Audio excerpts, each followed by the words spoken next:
We are live. Hi, everyone, and welcome to today's webinar on extending your IT organization with top remote developers. My name is Philip Scott, and I'm the Managing Director of Right People Group in Denmark, and really excited to be moderating together with you today's session. Thank you very much for tuning in. Our group CEO, Søren, will soon start the webinar and share his expertise and knowledge on today's topic. And later we will have our partner and friend Allan Noer, who's a CTO with Agreena, offer a different perspective and insight on the topic. At Right People Group, we understand the importance of finding and hiring the right talent, and that's why we're here to share with you some of the benefits and best practices that you can consider and hopefully use when extending your IT organization with great remote software developers. By the end of the webinar, that you have been inspired and hopefully can make the most of successful hires abroad. And to make the most out of the session, you're really welcome to post your questions during this session. We will make sure to address them at the end in our Q&A session. So thanks again for tuning in. I think it's time to get started. So I will leave it over to you, Søren. Thanks a lot, Philip. And I know we have more than 50 participants for this webinar, primarily CTOs and head of development from Denmark. So welcome everybody, and I will jump right into the presentation. So I'll just make sure that my screen is shared here, so we see it. This webinar is basically about how to extend your organization with top remote developers. And when you think about it, for me, the most important thing for almost any organization is what people you have. And what this webinar is about is to say, you don't have to restrict yourself to a radius of, let's say, 50 or 100 kilometers.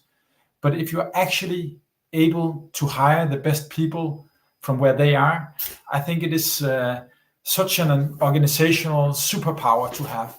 And that is what this webinar is about. And that is what I will try to give you some tips for.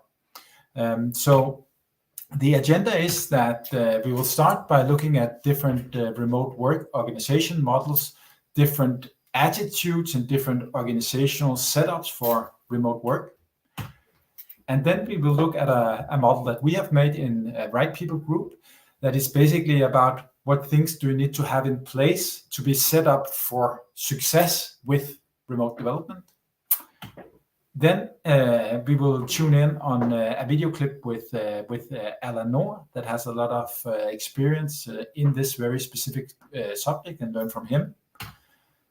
And then we will look at implementing remote teams, so like specific tips for how you can make this happen in real life. Then in the end, we will tell you a bit about our services and how we can potentially help you in this. And in the very end, there will also be some tips for content, some of the things that have inspired us. And maybe if you are more interested in this subject, then there's some really great tips for other things to see and to read. So let's jump right into it. And we will start by addressing some of the macro trends that is happening right now, what you call the future of work. And the three primary things we see are number one, remote work. This is, of course, a key topic for this webinar. And great changes have happened with COVID-19 that today almost every organization have a standpoint on remote work. And for many companies, it's no longer a benefit, but it's actually a must to have it implemented in some way or the other. The other macro trend is freelance.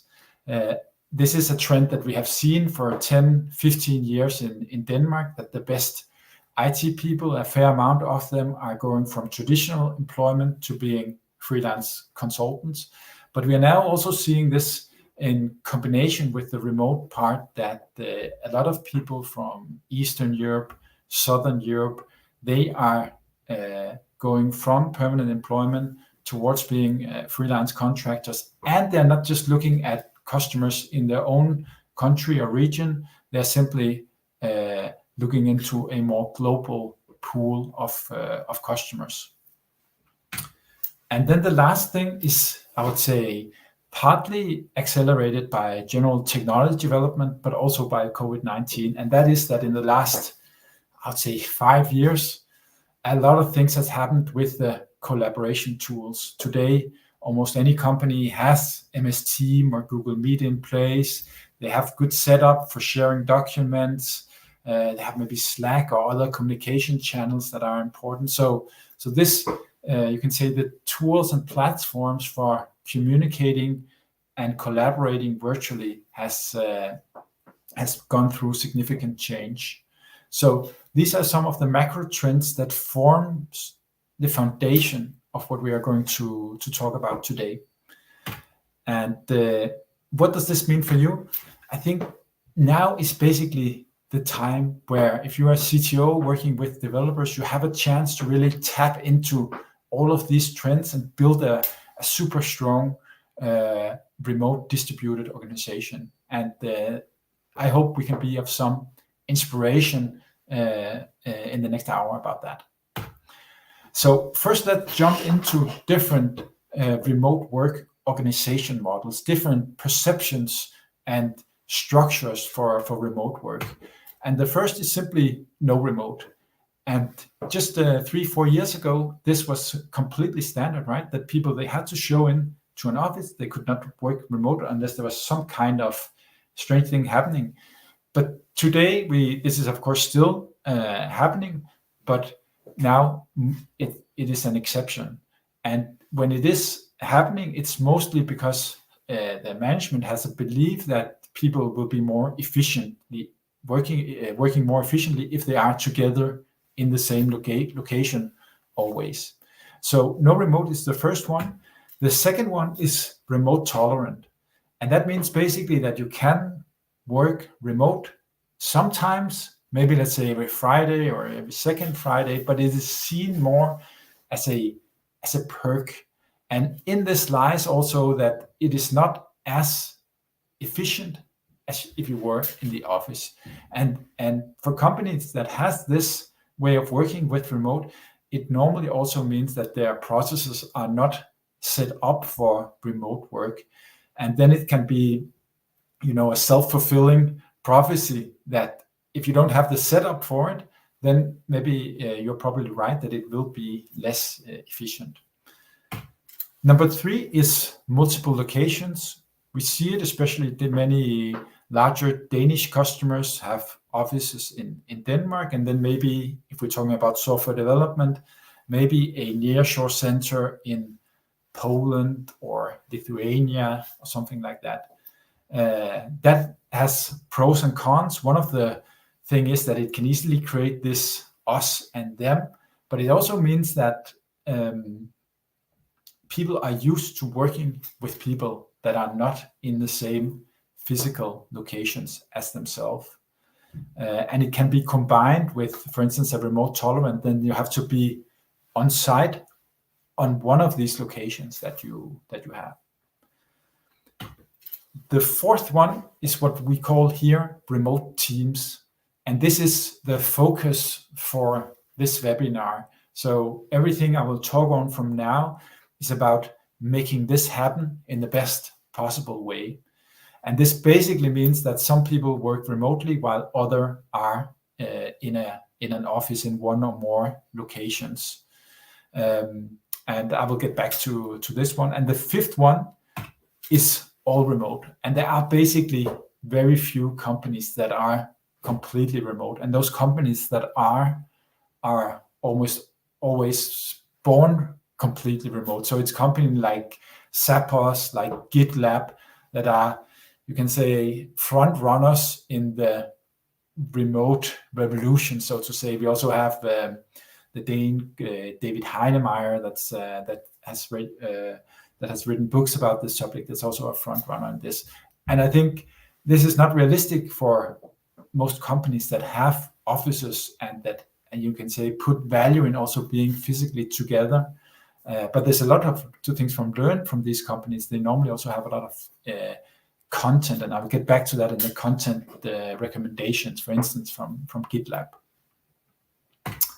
So we will, as I said, focus on the remote teams model, and the definition is pretty simple. You have some people working completely remotely while others work in one or more physical offices. And that has some benefits and it has some challenges. So I'll just quickly go through what I consider the key benefits and the key challenges, and also talk about how to address them. And I think benefit number one is that you're digging into a much, much wider talent pool. You are not restricted to hiring just around your office. And that is the superpower that I talked about before, that you are digging into a global, if you have no restrictions, or maybe let's say plus 1 or 2 time zone hours. So this is benefit number one. Benefit number two is that you have increased flexibility, and that goes for the people remote, but also for the people you have working in an office. If they have the flexibility to sometimes be in the office and get the benefits from that, sometimes work remotely and get benefits from that, because you have the setup for working remotely and you have the communication structure set in place. So you have a lot more flexibility in whom to hire and how to hire them. Third one is increased efficiency. If you do this right, then there can be quite large efficiency gains, because some things are good for working together in office. Some tasks are super good for being remote, being in where you can really do deep work. So increased efficiency is another benefit if you do it right. And then you can say with this flexibility, and if you hire people that value this, then there is also a chance to use it for having a higher employee retention, because this is something that is really important to people. So these are some of the key benefits. I would say some of the key challenges are that, one, communication. You now have people that are working together in an office, and you have others that are fully remote. And that means that there's a lot of communication going on, both formally and informally in the office. And it's a key task for you as management to ensure that those people that are fully remote, they have access to all important communication. And that is something that I think you really have to consider, how to do this best in your company. It's simply a key task, and that goes for the professional part, but it also goes for the social part.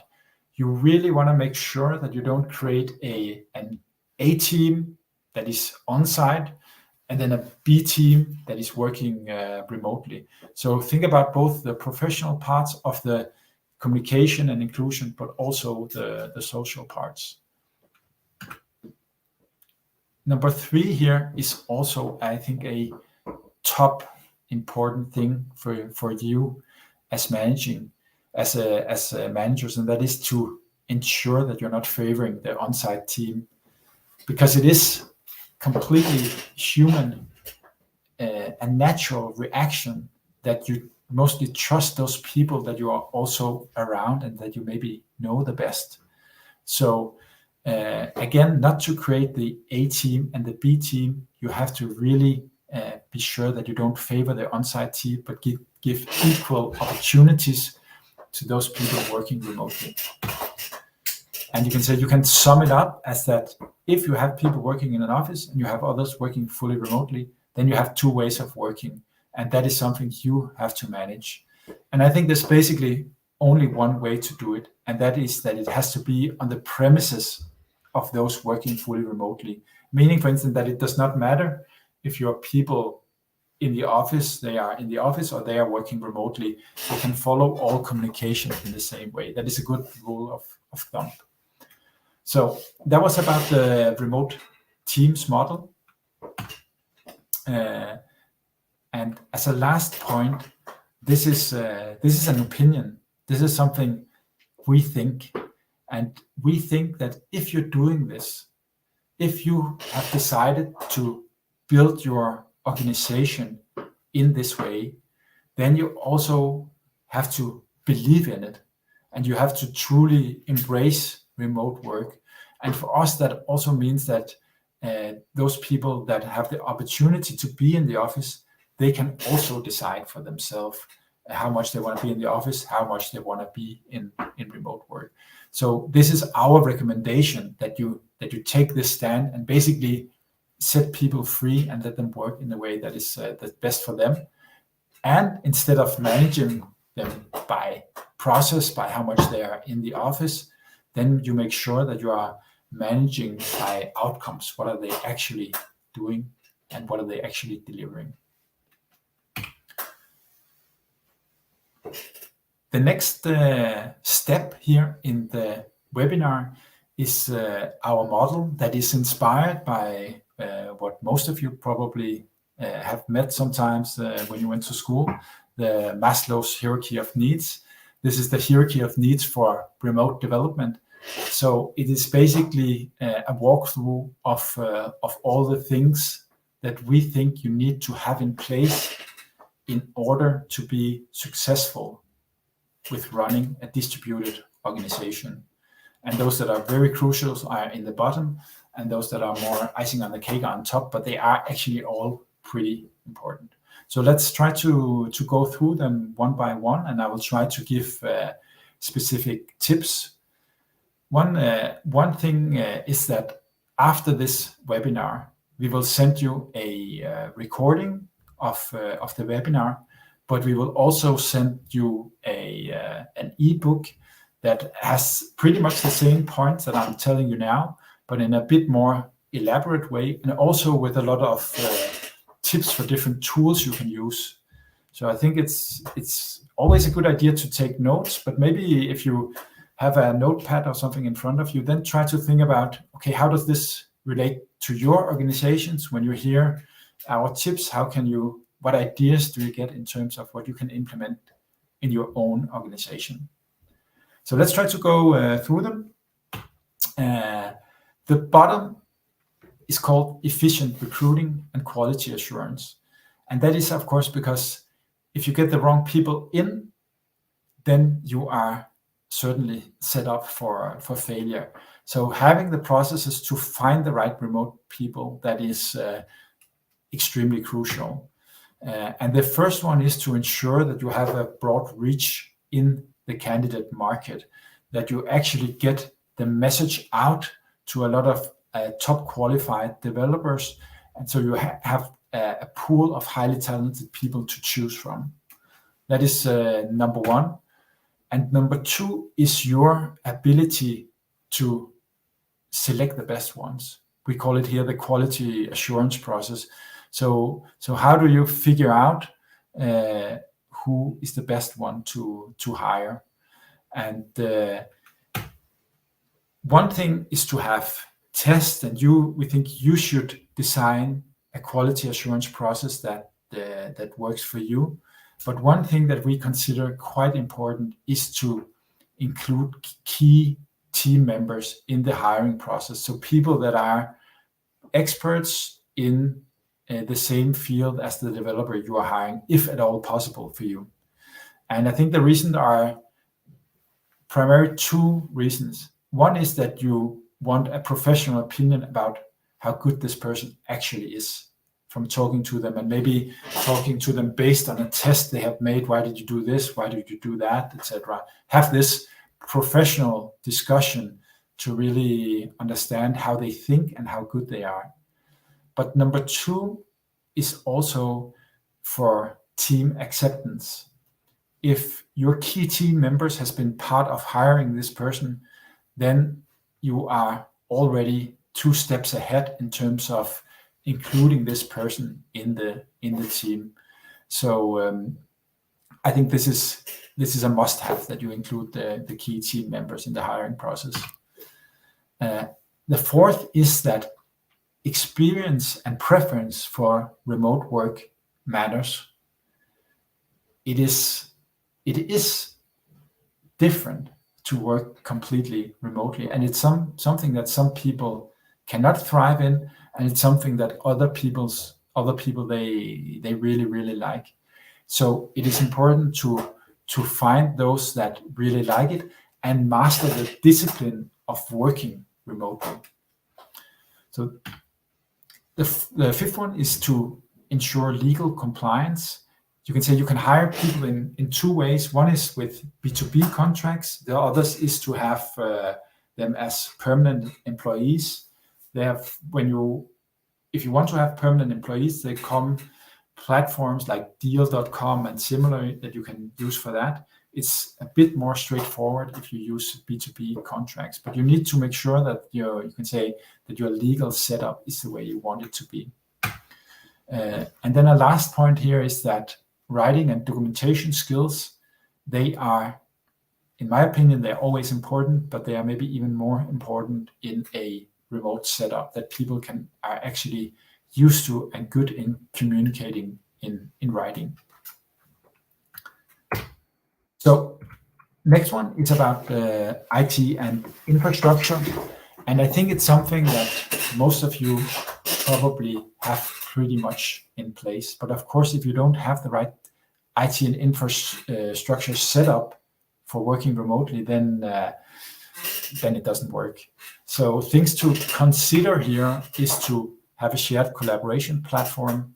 Could be, for instance, Microsoft Office 365, could be Google's platform, similar, where you can actually have meetings, share documents, etc. Another super basic but very important thing is access to great internet connection. So the people you hire, you have to be sure that they either have or can have great internet connection. And along the same lines is that they have a good remote workstation. It can be in their home, can be in a shared office space, whatever. But you can have a tendency to think that is their problem, but it is actually your problem. You need to make sure that they have optimal conditions for doing work. And then another practical thing is that if you do meetings where you have people physically located in the same room, but including remote team members, then you need to have a good setup for that. And it's not super expensive anymore. It can be done pretty easily, pretty well. So this is about the IT and infrastructure. So let's jump to the next one. That's called remote-friendly communication.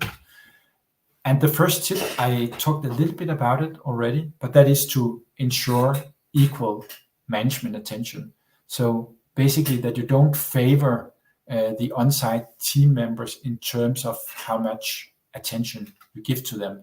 And that goes for the professional part, but it also goes for the more social part, the part that is not directly related to a work task that you have more naturally in an office environment. And I think a key tip in that is to make sure that you have frequent one-to-one meetings with your remote team members, and that those one-to-one video meetings, they have a professional aspect, but they also have a social aspect. So that I think is really crucial, and these one-to-one frequent meetings are more important for your remote team members than for your on-site team members. Third thing is the onboarding process. And here I think it's a must-have to have a great and documented onboarding process. So think about how do you onboard new people and write it down in a document and make it super great. And think about if it's a fully remote team member, do you want them to come and be on site with the team, for instance, in Denmark for a period?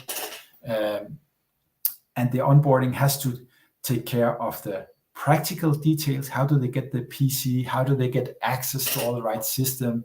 Those things, they have to work really, really well. And then it also has to consider all the more social, more soft aspect of getting the new person on board. Fourth thing is to document your work processes.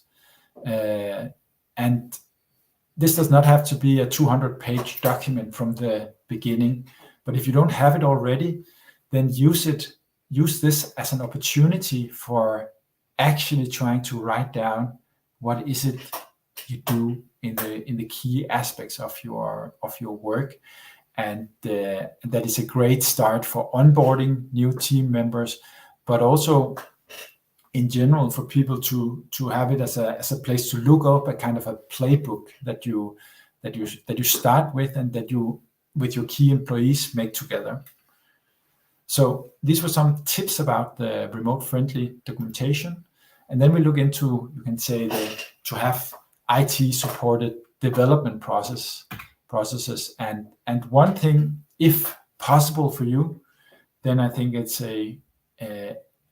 when you have a distributed organization, it can be a great advantage to have a 100% cloud-based setup if it's possible for you, since a 100% cloud-based up is basically, you can say, built for remote work in distributed organizations. And I think also investing in what you can call modern software development, like DevOps, CI, automating tests, this kind of, it's of course not something you can do like this. It's a longer journey to get there, but it can really increase the efficiency of your software development, and it's easier to have a distributed organization when you have these things in place. Then the third one addresses the part about creativity in working together remotely, because this is one point where I think it is truly a bit harder to work with people that are remote. Can you have the same creative processes going as you can when you are in the same room? And I think it's hard to get to 100%, but I also think you can go pretty far. I have had some great creative sessions with my CTO that is not located in the same place as me, and we often use a whiteboard tool to draw things, and that is a good start to have creative processes going. Another thing is, when you're doing software development, focus on great mockups, so that you create great mockups and have that as a focus area, so you have something visually to share and to talk about requirements, changes, etc. The next thing is about culture. First thing is, let's say you are, as most people are attending this webinar, a CTO. Maybe you are referring to a CEO. So make sure that you have the full management support, not only from you, but also from your manager. This is, when you start this, it's not just to hire some remote people. It is another way of building your organization. And that is something that the entire management team should be aware of and should desire to go in that direction. And then I think try to document what is your culture and what is your values. It doesn't have to be long, just short, and you have to think about what it is you want from people and what you don't want from people. What behavior do you want and what behavior do you not want? What do you value as a company? And that should be included in the onboarding, in the training session. These things about how you act as a company, how you want people to act. And these are things that are easier if everybody is from Denmark, for instance, because you have more a shared set of what is right and wrong and what is efficient and what is not efficient. And so it is simply important to be more specific and more elaborate and more documented on this point when you are working across cultures and across borders. Then you can say one of the big arguments against remote work is that you are simply afraid that people are not efficient if they're not physically there at work. And so it might be a great time to look at this subject. How do you actually become efficient? And there are some great stuff that you can take at least a starting point in. We have, for instance, done in Right People Group this Getting Things Done framework combined with other things. So maybe you have some ambassadors in your own company that are interested in such stuff. So try to include them and see if you can make it a sport for the company to be personally efficient, whether you are in the office or you are remote. The last point is purpose. So if you have people that share the purpose of the company, then everything gets easier. It's easier to hire them, it's easier to retain them, and you can say it's not just a time for money exchange. You're trying to do something together that is more than just this time for money exchange. So I think that is something that is really important. Can you feel excitement from the candidate about the purpose of your company? Do they actually share that? There are some frameworks that you can consider, like the OKR framework, for instance, that try to break down your purpose into more measurable results and make it a democratic process. Maybe it's something you know, maybe it can be something that you could consider looking into.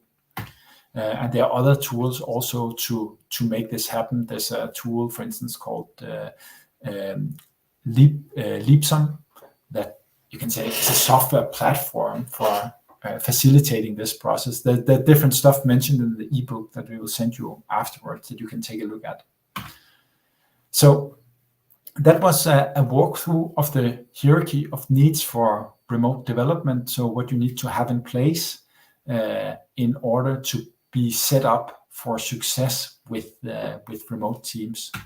So now I will pass the word to a video clip with Allan Noer, where he will share his experiences in Agreena, his current company, but also from what he has previously done about building distributed organizations.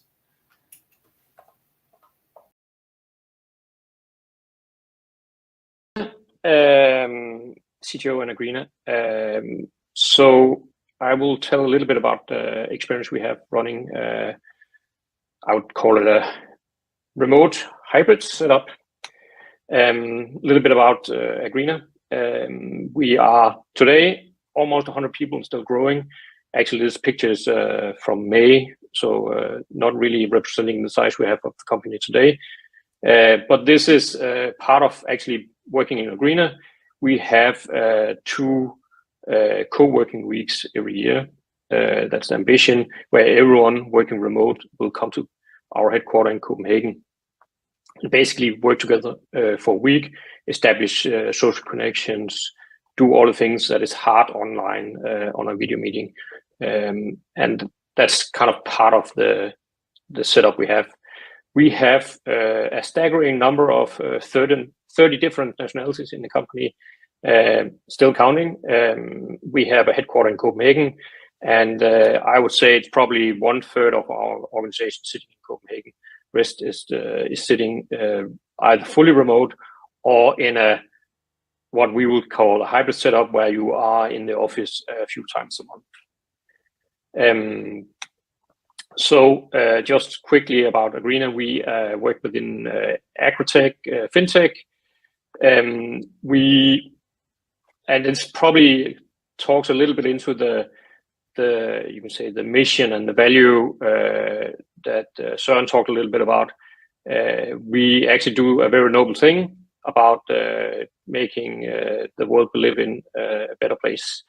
And we do that by having a carbon certificate program for farmers in order to support them from moving from conventional to sustainable farming, and rewarding and helping in that transition.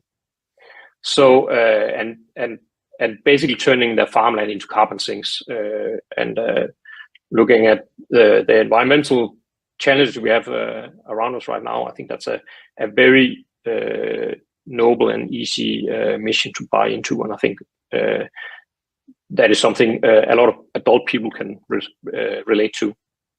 We are Danish founded. Our market is currently Europe, and not saying that we will not be outside Europe, but that's our main focus right now. A little bit about myself. I worked within internet companies since early 90s or mid 90s. So basically from the get-go of World Wide Web in Denmark. I have been inside out of startups, corporates over the years. So I would say I probably know a little bit about both sides of things in both big corporate setups and small startups. The last 10 to 15 years, I've been really working about establishing remote or cross-border teams. I've been through all the different modes that has been over the years: offshoring, nearshoring, outsourcing, remote hubs, and now in a more fully remote setup. But what would the motivation really be for us to go remote? And I think that's something that is important to ask yourself before you dive into this, because there's some consideration you need to do upfront. I mean, do you, as a leader, trust people sitting remote doing the work, or do you feel more comfortable that you can see them sitting in office at their laptop, churning code or whatever their task is all day? I mean, if you cannot establish or have that trust by default, either you need to find a way to find that trust, or find someone to run a setup that has that trust, or this is simply not for you. I have seen remote setups that has been done through surveillance, basically having people sit with webcams on all day, etc., etc. And I can tell you that's not the way.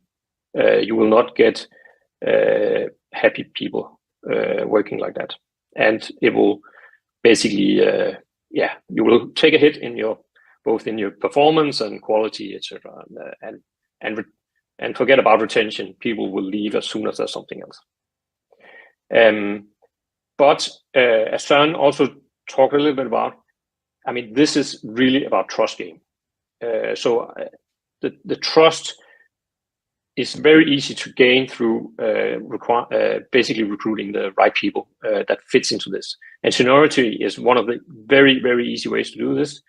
People who has both been, say, in adult working situation for quite a few years, preferable even being remote.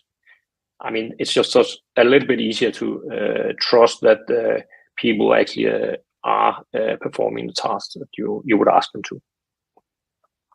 And I can always say now, if the motivation is to save costs, I would not really recommend this. I think that's been the case of all the different models we have had over the years: nearshoring, offshoring, remote hubs. You don't save anything; you end up spending the money elsewhere.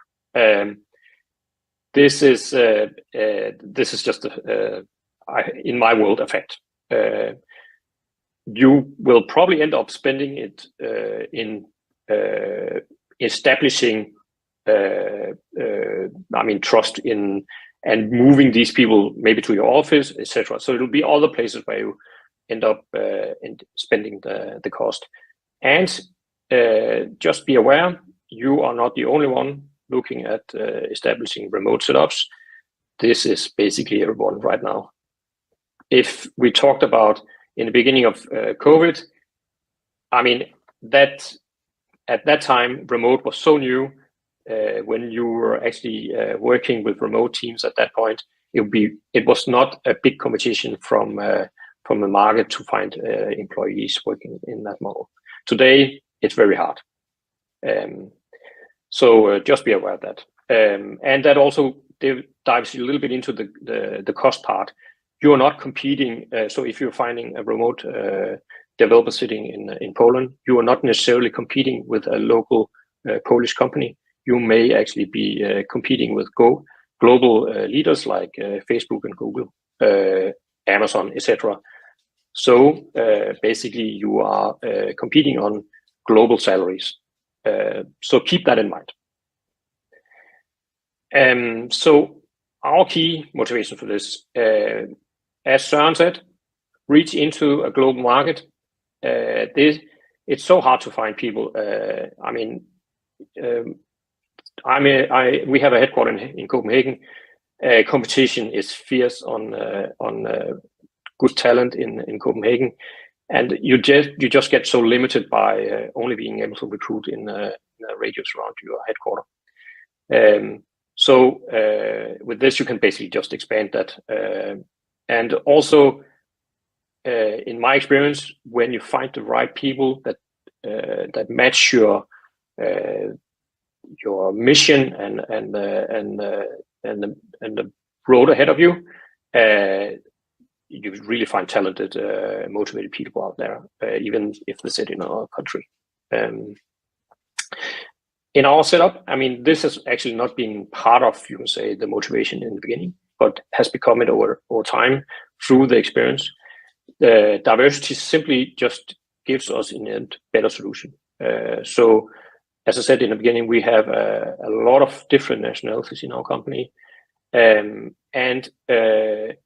when you have one nationality dominating your setup, it's usually the decision making out of that nationality that basically dominate how decisions are made in the company, and that's not always to the better. I'm Danish, so I can be allowed to say that if it's 20 bitter, grumpy old Danes making decisions, is probably not the way decisions are made in other nationalities. And by having that many nationalities, everyone just dial a little bit back on the sharp edges and the edging elbows, giving more space for good discussions, and in the end, we just get better solutions because there's so much more input on the solutions we do. And also, we have we're not focused on primarily on Denmark. We are a global focused company, and it's just so much easier to have a global focus if you have a global staff. You have a tendency of actually have a very strong focus on your home market if you're dominating. Your staff is dominated by a local staff. And finally, we are not fully remote. I mean, we have a headquarter. We have people going to the headquarter every day because that's their preference. But we also have people working like a more hybrid setup. So as you probably see, I'm actually sitting remote today because that gives me the peace and quiet to actually do this instead of being in a meeting room where people knock the door all the time. And that's basically how we do it. I think you need to kind of be really upfront how you want to operate it within your company, so you kind of have a policy on this, so it doesn't just become something that happens. So I think it's really important to be upfront setting that up. So how is it just to operate this setup? Recruitment, of course, it's a big question. Recruitment just doesn't happen automatically. Unfortunately, it's not just about putting a job ad on your homepage and then magically remote people fly in. It's a tough job. It's as tough as it is recruiting on other platforms. It's just you have so much more, you can say, geography to recruit on, and I think you have to be aware of that. So you need to make a strategy on how you handle that. Different countries have different platforms to operate on. You need to really be aware of what you want to. What are the constraints you want to recruit within? What languages do you want to support? Do we have time zone constraints? Because maybe your staff has like a window of working hours. That could be more efficient if you have like a limit on the time zones. We do a plus minus 3 hours time zone in order to be able to coordinate things and plan meetings. Then of course there's all the legal and compliance constraints. GDPR. If you are working in a highly regulated setup, it just becomes a little bit harder to operate this, and you will need to look into how that works within your company. Contracting and versus employment goes a little bit into the legal space here. Employment across border, it's a very big gray zone where you could say the laws basically can't keep up with the trends. So you will need to seek some legal counseling on how to do this, and you will probably also need to push them a little bit because they will probably say no. That's how it works. But basically, that is one of the big tasks up front to actually figure out setting this up. There are companies out there that can help you on payroll across countries, even though you don't have entities in different countries. So there are companies specializing in that now. Again, a little bit of security requirements. I think it's mostly regarding if you are working in, especially in fintech or financial services and alike, you just need to be aware of how do you actually operate a very hard regulated area. That may be a very big constraint in how you do this. So in our setup, we provide laptops for our employees, no matter where they are. That itself is a little bit of a logistic nightmare, especially when it comes to Windows machines. It happens to be that Mac and Apple have global distribution, so it actually makes us very easy for us to ship Mac hardware around to the locations that we required. Windows a little bit tougher, but it's something that you need to take into your consideration about setup, whether you provide hardware or not. Again, going into the security part of this. I think one of the most important thing is though, how will the remote setup be integrated with your company? We operate what I would call a remote first setup, even though we are hybrid setup, but all our team meetings are set up so that everyone sitting remote gets information at the same time as people sitting in the office. I think it's a very dangerous setup to have the remote setup as an add-on. People will not feel connected to the company, and they will feel that they get the information too late, or decisions are already made when they get them. A simple thing as when you go into a meeting, don't stand around the coffee machine doing all the chit chat. Go too late to the meeting, and all the decisions are made at the coffee machine. And when you go into the meeting, all the people sitting remote were actually already left because they didn't know where you are, and well, the decision's already made anyway. So you really need to get it under the skin of the entire setup and all your employees, that remote people are actually as important as people in your office. We do, as I said, twice a year we do a co-working week. I will really recommend that. The social bonds you do on those are something people will take home and make it much easier for people to cooperate. It's hard to see how people actually act over a camera. You don't necessarily see body language and so on. Having had a chat in a more social setup, it just changes the way people cooperate, and things just happen to be more smooth and going forward. That's a little bit about how we run the setup. Thank you, Allan, and thanks for all these super interesting perspectives. I'll now jump back to my presentation here, and we will talk about how to implement the remote teams model, basically how to prepare, how to design and document, and then how to actually do it.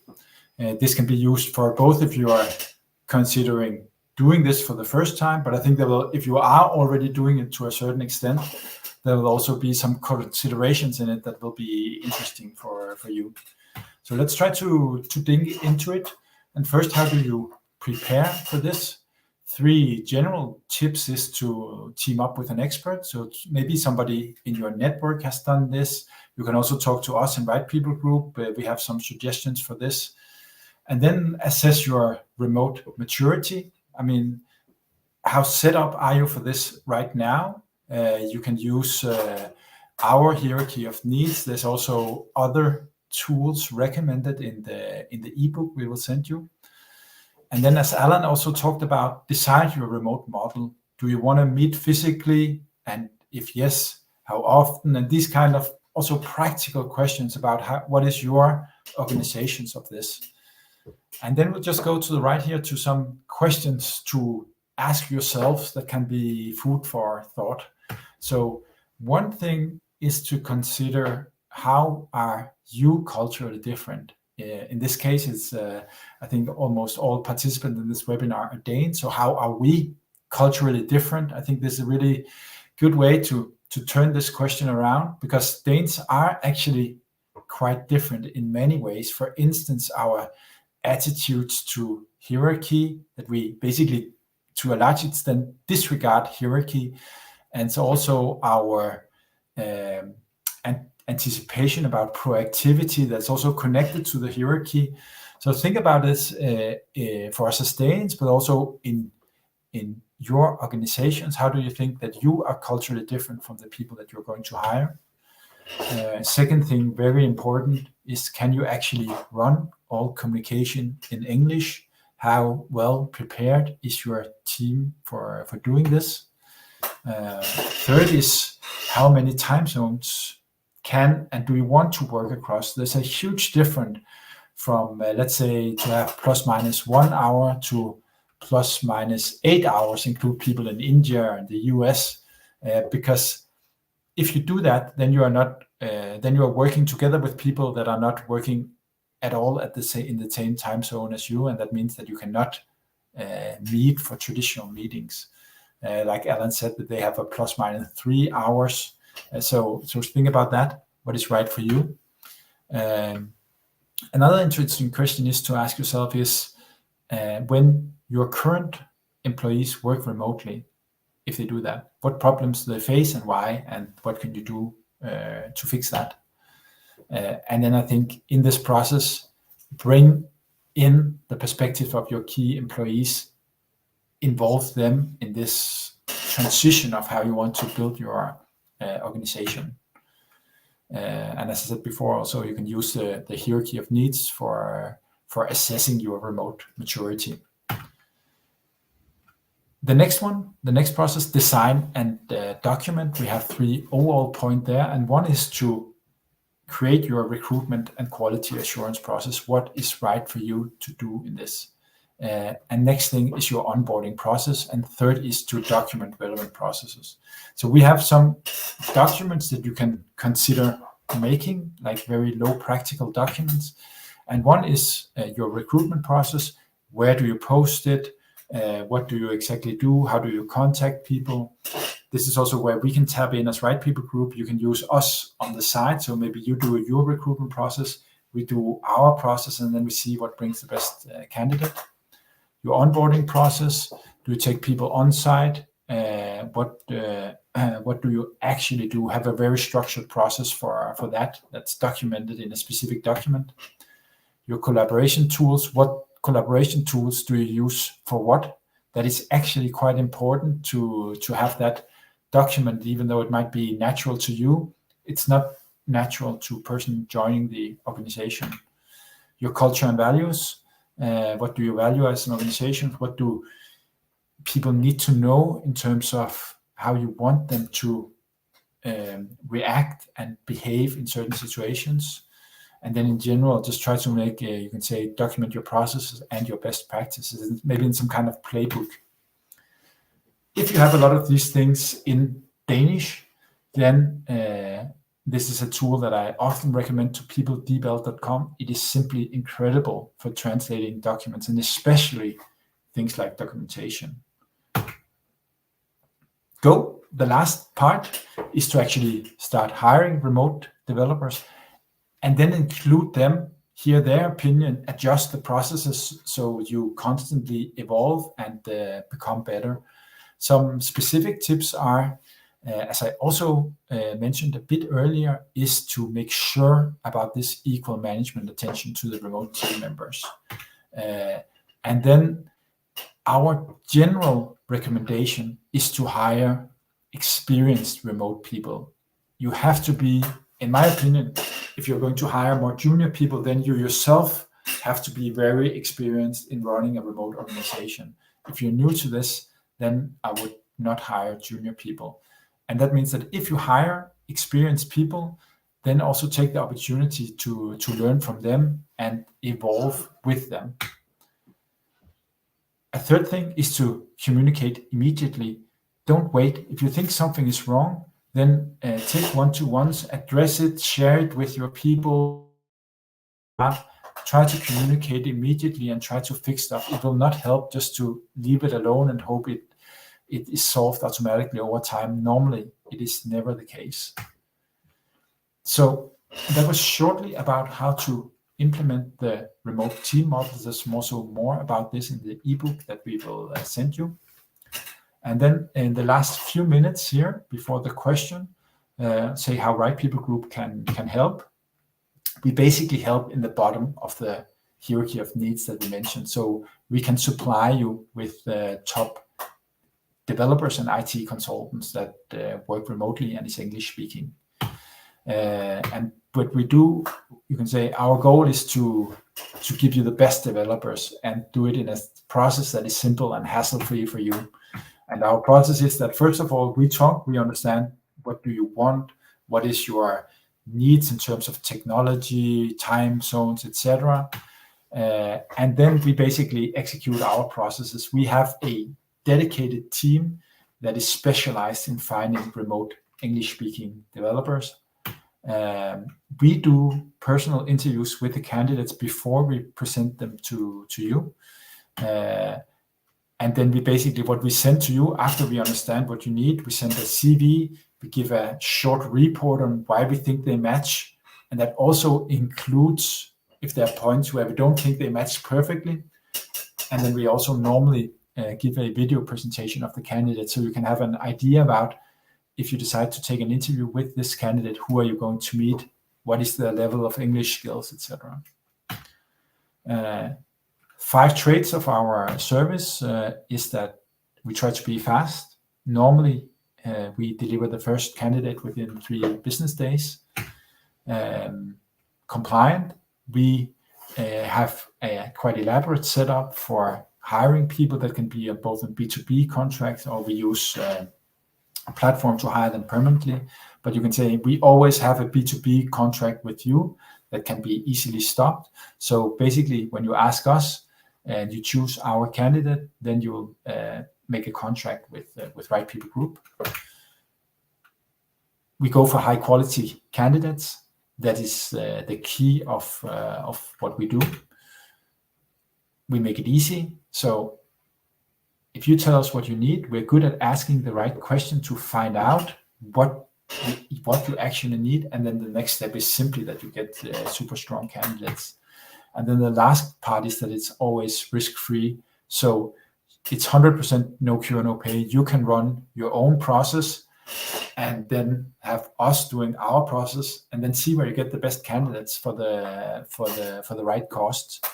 So we hope that if you are considering this, then include us in your thoughts, and we would love to try to help you, and you can see what we can actually deliver.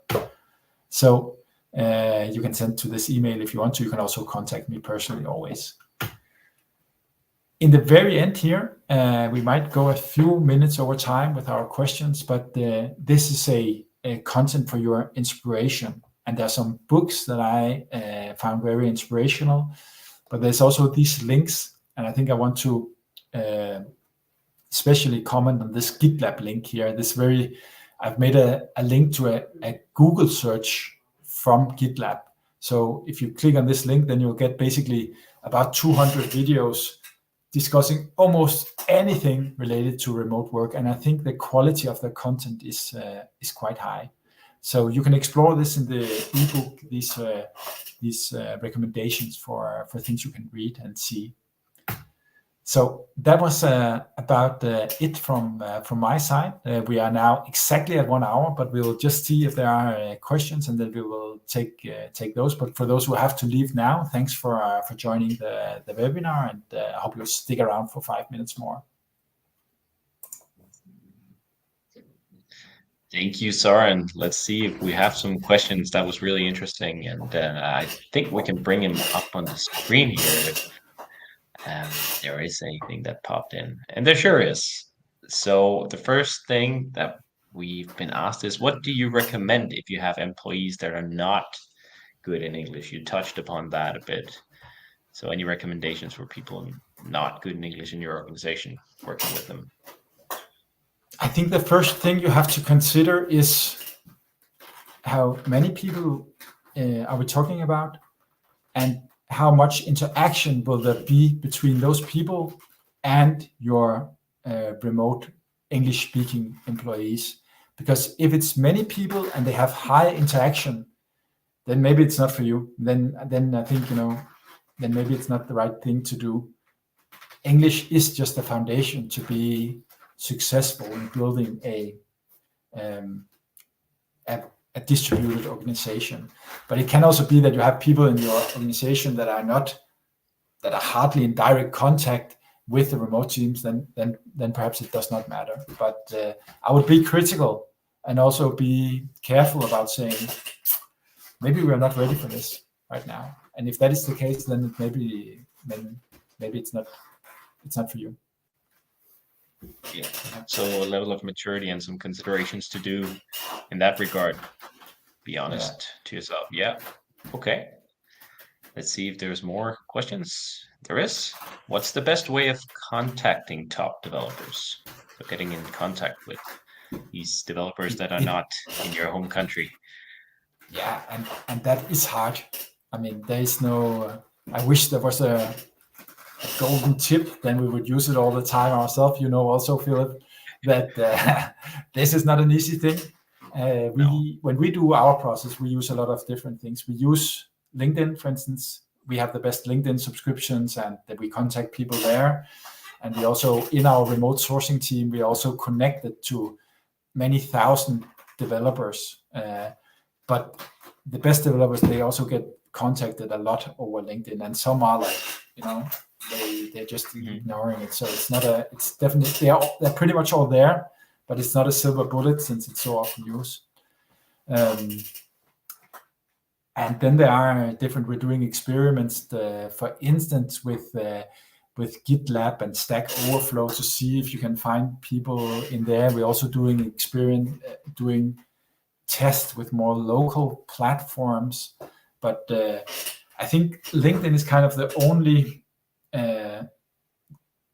golden kind of tool there is, where you have all the people there. We're also doing experiments with a tool called join.com, where you can post it for free in a lot of different platforms automatically. That I think is also something interesting to try out, to see if that can make something happen for you. Yeah. So testing out a lot of things is a golden key for the moment. Yeah, alongside local platforms as well for the individual markets that you're looking for. Yeah, cool. So, do you have a recommendation for what test to use? I'm thinking here in terms of testing skills when it comes to hiring. So, particularly technical skills. I think my short answer is really no, because I have personally been also when we established our remote sourcing team, then I also looked a lot into could we find a test that could to maybe 90% say is this a super good developer or not. But I think it's not really. There are tests like codility, for instance. I think that is the best known, but I think you have to do a bit like Allan does, like create a simple test that is relatable to you, make them do some code, and then use that in the interview to understand why do they do as they do, why do they design solutions, why do they code the way they do, and include your top team members in that. So it takes some time, but I think it's the best way to do it. And that also means that when we do our process in Right People Group, then we have personal interviews with the candidates, but we don't do any test like codility. I think we basically we present the candidates that we believe in, and then they are subject to your test, so we don't scare people away by doing tests 2 times, basically. Right.